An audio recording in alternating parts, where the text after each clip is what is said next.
అమెరికాలోని టెన్నెసీ రాష్ట్రంలో భారీ పేలుడు ప్రమాదం జరిగింది. ఓ మిలిటరీ యుద్ధ సామాగ్రి ప్లాంట్లో ఘటన చోటు చేసుకుంది. శుక్రవారం ఈ ఘటన జరగ్గా 19 మంది ఆచూకీ లభ్యం కాలేదు. పేలుడు ధాటికి ఒక్కసారిగా ఉన్న కార్లు ఎగిరిపడ్డాయి, మంటల్లో కాలిపోయాయి. పేలుడు శబ్దం కొన్ని మైళ్ల దూరం వరకు వినిపించినట్లు స్థానికులు చెబుతున్నారు.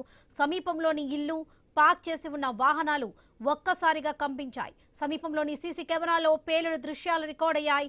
పేలుడుకి కారణాలు ఇంకా తెలియరాలేదని హాంఫ్రీస్ కౌంటీ షరీఫ్ క్రిస్ డేవిస్ పేర్కొన్నారు. FBI ఘటన స్థలానికి చేరుకొని దర్యాప్తు చేపట్టినట్లుగా సమాచారం. అక్యురేట్ ఎనర్జెటిక్ సిస్టమ్స్ కు కర్మాగారంలో ఈ పేలుడు జరిగింది.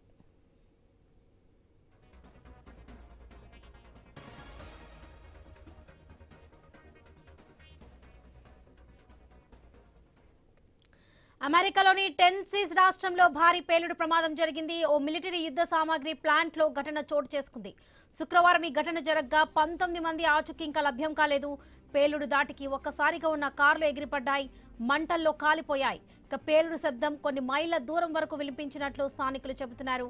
సమీపంలోని ఇల్లు, పార్క్ చేసి ఉన్న వాహనాలు ఒక్కసారిగా కంపించాయి. సమీపంలోని సీసీ కెమెరాలో పేలుడు దృశ్యాలు రికార్డ్ అయ్యాయి. పేలుడుకు కారణాలు ఇంకా తెలియరాలేదని హాంఫ్రీస్ కౌంటీ షరీఫ్ క్రిస్ డేవిస్ పేర్కొన్నారు. FBI ఘటన స్థలానికి చేరుకొని దర్యాప్తు చేపట్టినట్లుగా సమాచారం. అక్యురేట్ ఎనర్జెటిక్ సిస్టమ్స్ కు కర్మాగారంలో ఈ పేలుడు సంభవించింది.